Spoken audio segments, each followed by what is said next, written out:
ከነዚህ 5 ጥያቄዎች ከ3 በላይ ኤክስ ካለባችሁ ግራመርን ማወቅ ግዴታችሁ ነው። ቴንሶችን በደንብ አጥኗቸው። ኦኬ እስኪ ግራመር አልወድም ስፒኪንግ ብቻ ያወሩልኝ የምትሉ ሰዎች እንዳለ እስኪ እነኚህ ሞክሯቸው። ኦኬ የመጀመሪያው ትላንት 4 ሰዓት ላይ ፊልም እያየሁ ነበረ በሉ እስኪ በእንግሊዝኛ። ትላንት 4 ሰዓት ላይ ፊልም እያየሁ ነበረ። በምን ወይ ነው የምትገልጹት ይሄንን? እስኪ ትራይ። እሺ you should say I was watching a movie yesterday at 4 o'clock.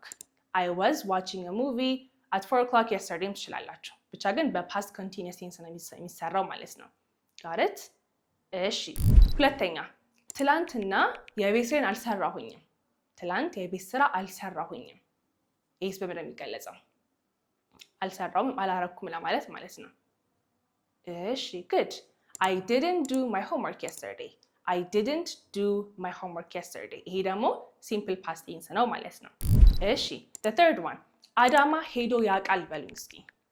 አዳማ ሄዶ ያውቃል በእንግሊዝኛ ኤክስፒሪየንስ ነው የምትናገሩበት ማለት ነው። ይሄን ደግሞ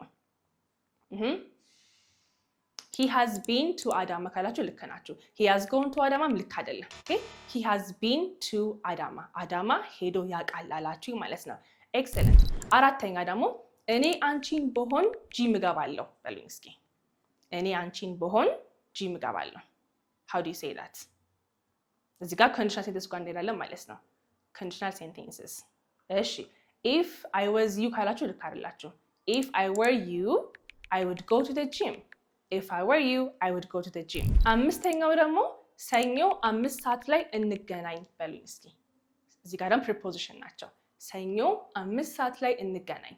እሺ how do you say it? good. let's meet at 4 o'clock on Monday. or ደግሞ on Monday at 4 o'clock ማለት ትችላላችሁ ማለት ነው። or 5 o'clock. so ስንት አገኛችሁ? እሱን ኮሜንት ላይ አስቀምጡልኝ። if you got 5 out of 5 obviously grammar ያስፈልጋችሁም። ከ3 በታች ከሆነ ግን you have to study the grammars. okay bye.